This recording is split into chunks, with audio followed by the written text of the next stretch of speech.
10절에서 11절 말씀을 중심으로 해서 나는 상속자입니다 라는 제목으로 말씀을 나눌 때 큰 은혜 되시기를 간절히 축원합니다. 나의 신분 위치가 어디에 있을까?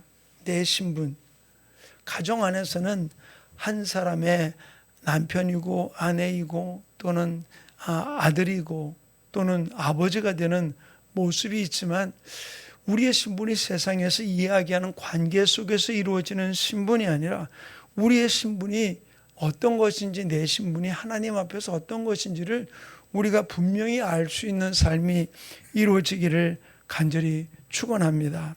오늘 성경은 우리들의 신분과 위치에 대해서 정확하게 이야기를 해주고 있는데, 오늘도 우리가 읽은 이 말씀 가운데서 9절엔 이렇게 기록해 놓고 있잖아요.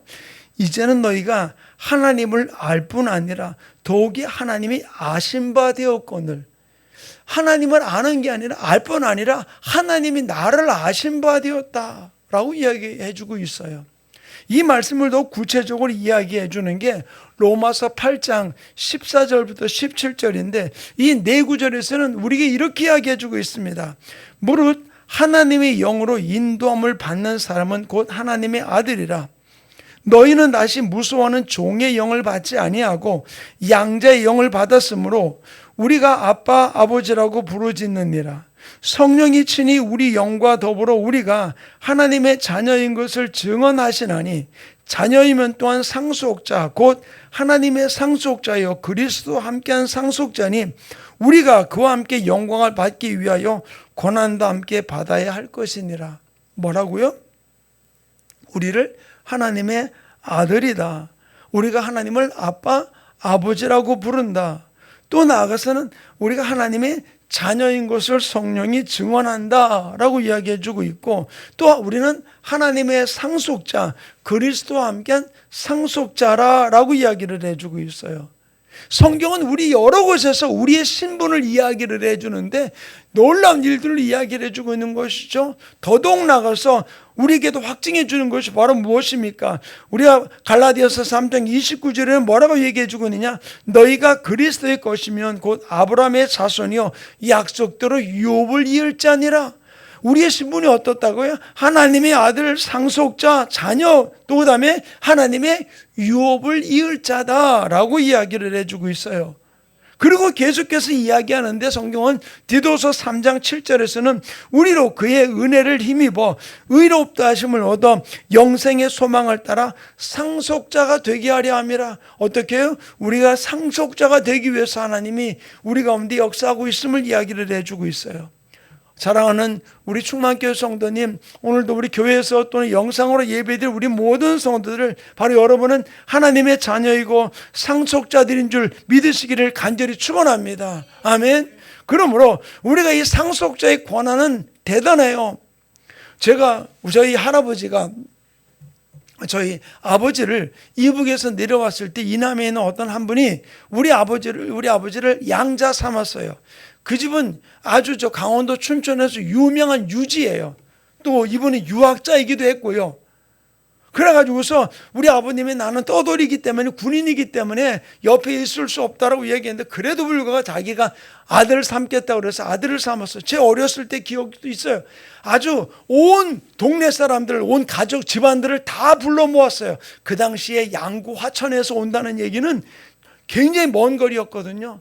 근데 그곳에서 사람들을 다 불러가지고서 진짜 돼지를 잡으면서 잔치를 베풀었어요. 그리고 내 아들 됐다고 그랬거든요.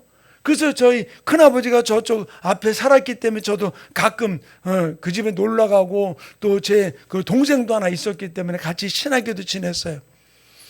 상속자라고 나를 보고 양자 삼았다고 이야기를 했지만 딱 돌아가셨을 때요, 하나도 상속받은 거 없었어요. 왜? 그때 우리 아버지가 서운해서 그런 적도 없어요. 그가 돌아가셨다는 얘기를 듣고 우리가 대구에 있을 때 아버지 어머니가 휴가를 내가지고서 그래가지고선 올라가서 그 초상을 다 치르고 내려오셨어요. 어렸을 때 저는 데려가진 않았지만. 근데 어떻게 해요? 상속은 하나도 안 주더라고요. 세상에서는 상속자라고 해도 안 주는 일들도 있어요. 근데 하나님 우리를 뭐라고 그랬다고요? 우리 혁준 형제는 뭐라고? 상속자래. 하나님의 모든 것을 받을 수 있는, 유업을 받을 수 있는 상속자라고 불러준 거예요. 그러니까 하나님께 다 누구 거예요? 누구 거예요? 석준이 거야. 얼마나 자신 있고 당당한 거예요. 그러니까 이걸 하나님 뭐라고 했어요? 우리를 상속자 삼게 한다고 그랬거든요. 근데 서자는 상속자가 될 수가 없어요. 양자도 상속자가 될 수 없어요. 왜? 우리 아버지 보니까 상속 하나도 못 받더라고. 근데 어떻게 돼요? 서자도 아니고 우리는 품꾼도 아니고 하나님의 상속자라고, 내가 너를 낳았다라고 이야기를 해주고 있거든요. 그렇기 때문에 우리는 우리의 신분과 우리의 위치는 어디 있냐는 거예요. 나는 하나님의 상속자라는 사실이에요. 상속자에게 주어진 권한은 대단한 거예요. 물질의 부분이 문제가 아니에요. 성경 뭐라고 이야기해 주고 있느냐? 히브리서 1장 14절에는 모든 천사들을 섬기는 영으로서 구원을 받을 상속자들을 위하여 섬기라고 보내주었다. 상속자를 위해서 누구를 보내주었다? 천사를 보내준 거예요. 그래서 우리 석준 형제의 좌우에, 우리 모든 사람 좌우에 하나님이 나를 돕는 천사가 붙여져 있다는 거예요. 얼마나 우리에게 큰 권세를 주었는지 몰라요. 나를 섬기는 자로. 그런데 하나님은 상속자로 삼아놓고 난 다음에 가만 놔두는 게 아니라 우리를 훈련시켜요. 그 돈을 쓸 수 있는. 그래서 오늘 본문에도 뭐라고 이야기를 해주고 있습니까? 자, 1절부터 이렇게 이야기해주고 있잖아요. 내가 말하오노니 유업을 이을 자가 모든 것의 주인이나 어렸을 때는 어떻게? 종과 다름이 없어서 그 아버지가 정한 때까지 후견인과 청지기 아래에 있어서 바로 세상 학문의 초등학문의 종로를 했다라고 이야기해주고 있는 거예요.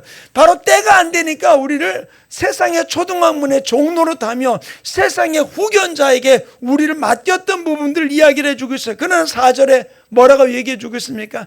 때가 참에 하나님이 그 아들을 보내서 여자에게서 나게 하시고 율법 아래에게 나게 하셨다. 이 얘기가 바로 무엇입니까? 때가 차니까 예수 그리스도를 보내셔서 우리로 하여금 상속자의 유업을 받게 만들어 놓았다는 얘기예요. 바로 예수님이 오셔서 십자가에서 모든 일을 다 감당하심을 통해서 우리가 그 상속의 유업을 이어받는 자가 되었음을 이야기를 해주고 있는 것이죠. 그러므로 우리가 하나님 안에서 이 모든 일을 이루기 위해서 하나님 하시는 일이 바로 무엇입니까? 다른 것 아니에요. 우리가 여기서 한번 살펴보고 느끼게 될 부분들이 하나 있는 거예요. 뭐냐? 나를 상속자 삼기 위해서 하나님이 어떤 일을 하고 계시냐는 거예요.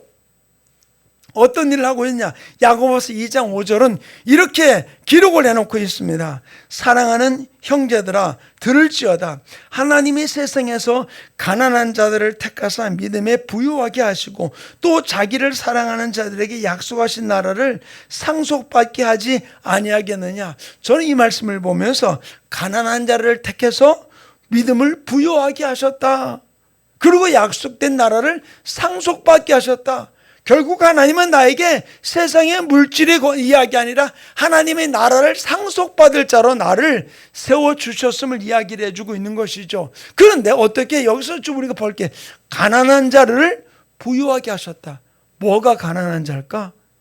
돈이 가난한 자가 아니에요. 돈도 가난한 자가 포함될 수 있습니다만 하나님이 여기서 우리에게 보여주는 비밀은 바로 무엇이냐?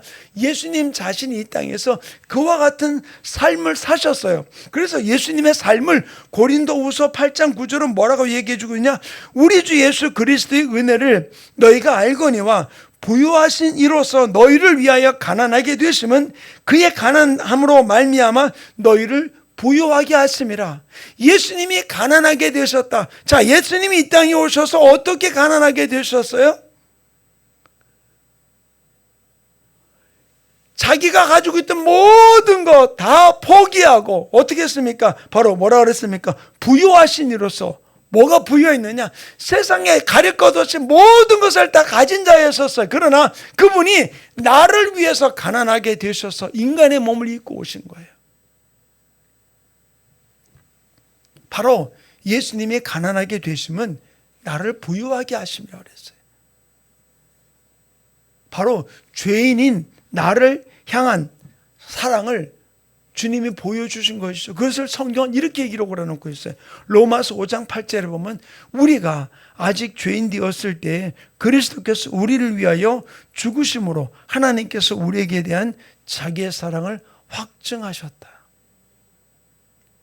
우리가 그러니까 이거를 요즘 말로 풀어서 말하자면 우리가 싸가지가 없을 때에도 우리를 위해서 죽으셔서 우리를 하나님의 자녀로 우리를 사랑하신 것을 확증해 주셨다라는 거예요. 자, 그렇기 때문에 우리가 알아야 될 일은 바로 뭐냐? 하나님의 상속자인 나는, 내가 하나님의 상속자임을 내가 믿는다면 내 눈에 보이는 것만 가지고 웃고 우는 자가 되어서는 안 돼요. 내 눈에 보이는 게 다가 아니라는 거예요. 어떤 때 내 눈에 보이게 슬퍼 보이는 일 때문에 세상 사람은 슬퍼할지 모르지만 우리는 거기에 연연하는 자가 되지 말고 우리는 하나님의 상속자라는 사실을 우리가 바라보고 나가는 삶이 이루어지기를 간절히 축원합니다. 우리 석준 형제, 내 눈으로 보는 것만 만족하지 마. 그거 가지고서 울고 웃고 해서는 안 된다는 이야기예요. 하나님의 상속자는 이 세상이 어떠한 거는 상관없이 더 놀라운 것을 나에게 주기 위해서, 우리 석준 형제 주기 위해서 준비하고 있다는 사실이에요. 그래서 하나님 말씀하고 있는 게 바로 무엇이냐?